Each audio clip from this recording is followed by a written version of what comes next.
Yeah, this is Bang Bang Ray Hill. Please press the like button and subscribe. Uh, when I was a young kid, yeah, I used to go in the coal bunker, hide in the coal bunker, to get away from all the problems, all the aggravation. And I used to go down there with like a pair of shorts, an old t-shirt or a vest, climb through to the coal bunker, getting filthy dirty, just sitting in there, sometimes freezing cold, sometimes boiling hot, yeah. But certain times of the year, I used to go down there and to hide and to go up the chute shoot the coal into the coal bunker, crawl up there and get out because I couldn't get out another way, and then go across the road to the park, climb the fence, go over the fence and run to the fair. Only when the fair was on I should do this, yeah. Run to the fair and get the job on the corks, yeah. Like picking up all the corks from the floor when they're shooting for the sweets, yeah. And sometimes I'll get on the pellet guns and give people 5 pellets or 4 pellets, and do that and give them the prizes and all that. And I loved it as a kid, getting my little like 2 shillings or a shilling or whatever it was, and then coming home and not giving it to my mum, putting it in my pocket, keeping it quiet, and then going across the road and Doris's a little hold up hut and buy myself sweets, yeah. But a lot of times, my mum would be shouting, "Raymond, where are you? Come up here, you little sod," you know what I mean? And I wasn't there. And so my mum knew where I was over the fair, but my mum couldn't climb the gate or the fence to come and get me, big gates, yeah? And my mum couldn't get me, so she'd get my brother Keith. My brother Keith would climb over. He'd run down to the fair. He knew exactly where I was. And he told me, he'd be saying, "Look, when you get home, Mum's going to give you right good idea. You're in trouble, mate." You know what I mean? And all the time he'd be hitting me around the head and punching me. And 9 times out of 10, I'd be pooing myself because I couldn't hold myself because of being sexually abused. And that would make it even worse. And I wet myself as well. It was one of the things that happened in my life for ages and ages until my muscles, my bottom started getting tighter and I could hold myself, yeah. Yeah, no, and I was doing it for ages, and I was getting bigger and bigger. And when I become about 11 or 12, I'd go over the park with my mate Leslie McIntyre. We'd climb over the gates ourselves and get into the park, get into the fair, because you had to pay to get into the gate. So if we climbed over, and it's okay, sweet, because the other side you had to pay, yeah. We'd never pay, we'd go straight in there. Me and Leslie, Leslie was the first one to box, yeah. Leslie used to be on the boxing thing, and Leslie would be all right, £5, I think it was 3 rounds, something like that. Leslie would do it. Me, I just about do it, get hurt, really hurt, but I'd win my £5 or whatever. I'd go the distance. And it was lovely, you know what I mean, to get money like that, £5 was a lot of money in the days, and I loved it. And one day I was there, this particular day, and there was about 4 white guys, and there was this guy with his child, black guy with his child, and they started abusing him. There wasn't many black people about then in them days, and they started abusing him, and because he's with his child, he doesn't want to get involved. And then these people, they really bashed him up bad, you know what I mean? My mate Leslie was black, and there's me me and Leslie was trying to stop it.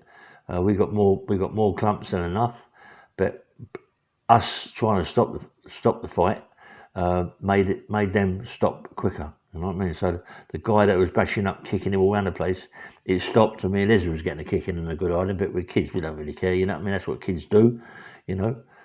Anyway, and then me and Leslie. Anyway, it's not about that really. What it is about actually, this whole thing that I'm getting on about boxing, this, that, and the other, is about. I keep going on the podcast, and I'm seeing Ben Hatchett now. He's coming out of his show now, really coming out of his show. He's got this fight June the 4th or whatever it is, the 5th or whatever it is. It's only not far. And he's shouting about he's this, he's that, his championship, and it's only 2 fights or 3 fights. I'm not quite sure how many fights. Or his second fight. This is the 3rd fight for a championship. And yesterday, I see it on there, and I couldn't believe it. And I made loads of phone calls to try and find Fish. Come on, it's like I want Fish just to challenge him, because Fish was training for Ben Hatchett. Fish was running every morning, 5, 6 o'clock in the morning, running up the Western Avenue, all the hills all around there. Alsington Hill, he was running. It was a big place he was running to, you know what I mean? And getting sort of really fit for Ben Hatchett. I don't know why it never come off.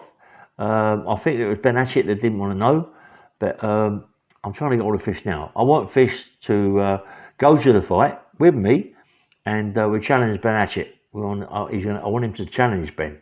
You know what I mean? We all know that he would really oblige Ben. I mean, Fish, I see him 3 weeks ago on Facebook.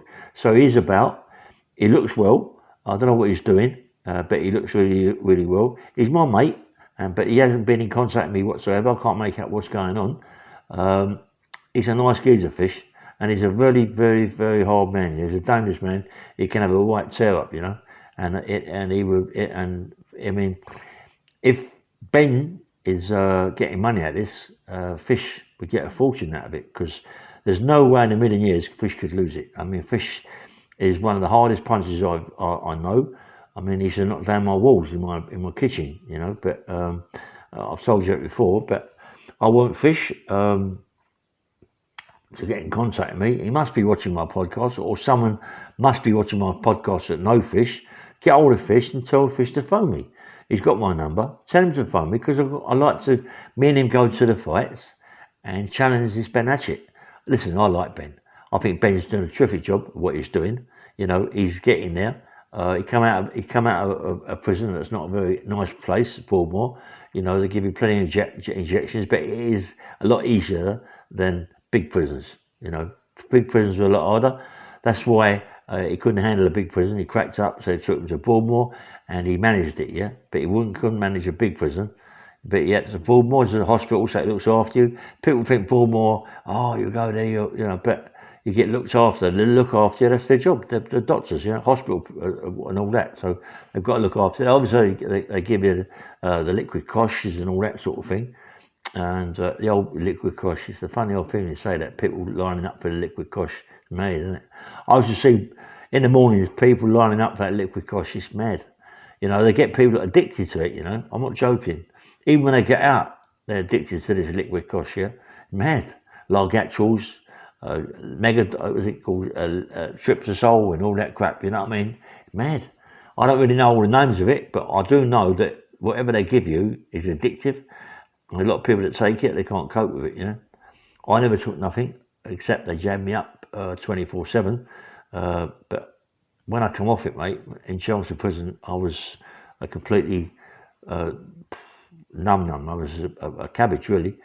But I got myself together and got out of it, yeah. And that's what you got to do. Anyway, but even Ben, get hold of Fish, you know, Fish's phone number, phone him. Or vice versa, phone me, we try and get it arranged, because I like Fish to fight, yeah. I mean, I know Fish is a very hard man. Fish would beat you, Ben. Without a shadow of a doubt, Fish would beat you. It's Matty's birthday today, silly Matty. So Matty, come on, mate, get in contact with me. It's your birthday. Let's see how leery you are today. Let's see how leery you are now. It's your birthday. You're a little bit year older, a little bit year flasher. Talk to me and let me know what's going on out there. You must be seeing Fish. You and Fish ain't not having an affair, are you, by any chance? Because there's something dodgy about you two. You've both gone missing together. Not one, but both together. It seems a bit funny to me. I can't get hold of you, Matt. I can't get hold of Fish. It's not right, you know. There's something definitely going dodgy there. Because I remember when I first met you, Matty, you didn't really know Fish. And Fish came to my house, and I said to Fish about you, because you had some nice clothes you was going to give me, and you give them all to Fish. Fish slipped me, got in the motorbike, drove around your house, because he found out where you live, because I gave him the phone number. And he drove around there and nicked all my clothes. But mind you, they wouldn't have fitted me anyway. Fish had a couple of jackets and he gave them to me, but it's much too small for me, yeah. But, I mean, Fish, come on, Fish. If you're with Matty, just phone me and let me know. There's no big thing. Everybody knows you're gay. I didn't know Matty was gay, but he don't know, do you, today, what's going on, you know what I mean? Matty's had a few nice women wrapped around him. Don't know about that. I've seen him with a few pretty ones, yeah.